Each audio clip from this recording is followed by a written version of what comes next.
आदत हो चुकी है तेरी। यूनिवर्सिटी के हॉस्टल पहुंचकर चर्चित ने कार को समझदारी से सड़क के किनारे पर रोक दिया। नूपुर फौरन बाहर निकल गई। चर्चित पीछे से बोला, अरे थैंक यू तो कह दो। नूपुर ने आंखें घुमाते हुए कहा, मैंने कौन सा लिफ्ट मांगी थी? तुमने मुझे टैक्सी नहीं लेने दी और मुझे अपनी कार में बैठने के लिए मजबूर किया। तुम्हें सच में लगता है तुम्हारी इस हरकत के लिए मुझे थैंक यू कहना चाहिए? चर्चित ने स्माइल करते हुए कहा, ठीक है मत कहो, कम से कम अपना मोबाइल नंबर तो दे दो। मुझे तुमसे बात करने में कोई इंटरेस्ट नहीं है। इतना कहकर नूपुर हॉस्टल के एंट्रेंस गेट से अंदर चली गई। चर्चित ने अपने दिल पर हाथ रख लिया और नूपुर को तब तक देखता रहा जब तक वो उसकी आंखों के सामने से गायब नहीं हो गई। चर्चित ने नाव में अपना सिर हिलाया और कार को अपने घर जाने वाली सड़क पर दौड़ाने लगा। ख्याति अपने रूम में आ गई और उसने अपने पर्स को बेड पर फेंक दिया। वो आधे घंटे से ज्यादा वक्त तक कार में बैठकर रोती रही थी, जिसकी वजह से उसे बहुत ज्यादा हेडेक होने लगा था। वो मेंटली इतनी ज्यादा थक गई थी कि उसकी हिलने की भी हिम्मत नहीं थी। वो वॉशरूम में गई और उसने अपने कपड़े उतारकर फर्श पर फेंक दिए।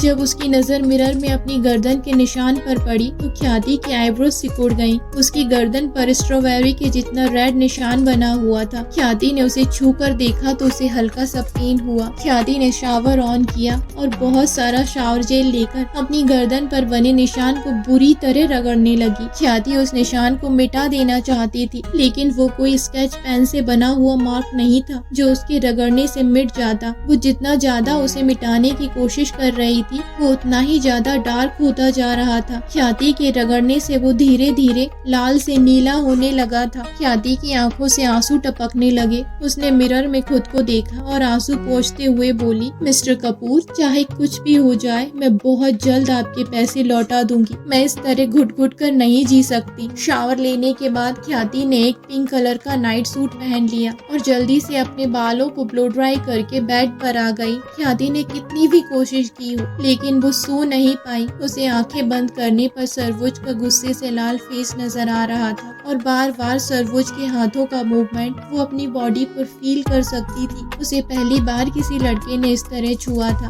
उसने खुद को हिप्नोटाइज करने के लिए बार बार रिवर्स काउंटिंग की, लेकिन सरवुज के बेकाबू हाथ उसकी बॉडी पर फील होने की वजह से उसे नींद नहीं आ रही थी। उसने बार बार पानी पिया और फिर वॉशरूम जाती रही। ये सब कुछ लगभग रात के 2 बजे तक चलता रहा। जब ख्याति ने नेक्स्ट टाइम अपनी बोतल को उठाकर देखा तो वो खाली हो चुकी थी, लेकिन उसे प्यास लगी थी, इसलिए वो बोतल लेने के लिए नीचे आ गई। किचन में जाने का रास्ता लिविंग एरिया से होकर जाता था। ख्याति ने जैसे ही लिविंग एरिया में कदम रखा उसके दिल की धड़कन रुक गई। सामने सोफे पर सरवोज बैठा था। उसने अपने सिर को सोफे के बैकरेस्ट से टिकाया हुआ था और उसकी आंखें बंद थी। ख्याति नहीं जानती थी कि वो जाग रहा था या सो रहा था। वो आगे बढ़ी और दबे पांव किचन की तरफ जाने लगी। उसने बिल्कुल भी आवाज करने की हिम्मत नहीं की। उसे कुछ डाउट हुआ और उसने धीरे से चोर नजर से सरवोज की तरफ देखा। सरवोज की आंखें बंद थी और उसका फेस लाल हो रहा था। उसके सामने टेबल पर रखी एस्ट्रे जले हुए सिगरेट के बट से पूरी तरह से भरी हुई थी। ख्याति ने अपनी आईब्रो सिकोड़ ली और सोचा, ओह गॉड, ये लड़का कितना स्मोक करता है।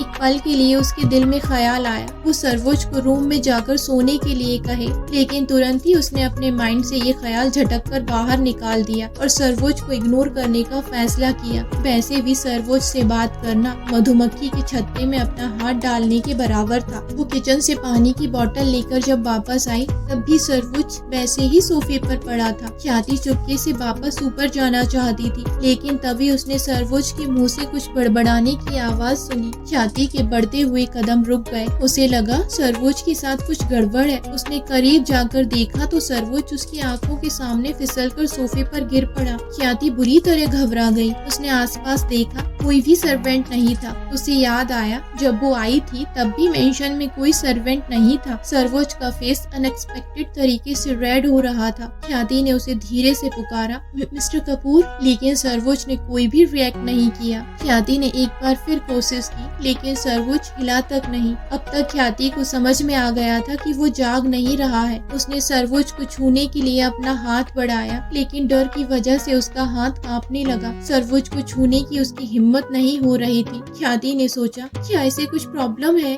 क्या ये बीमार है? इतना सोचते ही ख्याति का दिल धड़कने लगा। उसने अपने कांपते हाथ सरवोज की तरफ बढ़ा दिए। जैसे ही उसने सरवोज को छुआ, उसे 1000 वोल्ट का झटका लग गया। सरवोज का हाथ आग की तरह तप रहा था। ख्याति बुरी तरह से पैनिक हो गई और उसने सरवोज का गाल थपथपाते हुए कहा, मिस्टर कपूर उठिए, मिस्टर कपूर उठिए प्लीज। लेकिन सरवोज हिला तक नहीं। ऐसा लग रहा था जैसे वो अपने होश में नहीं था। ख्याति का मोबाइल फोन रूम में था। उसके पास मोबाइल वापस लाने का बिल्कुल भी टाइम नहीं था। उसने सरवोज की पॉकेट में हाथ डालकर उसका मोबाइल निकाल लिया और उसका हाथ पकड़कर फिंगरप्रिंट से फोन को अनलॉक कर लिया।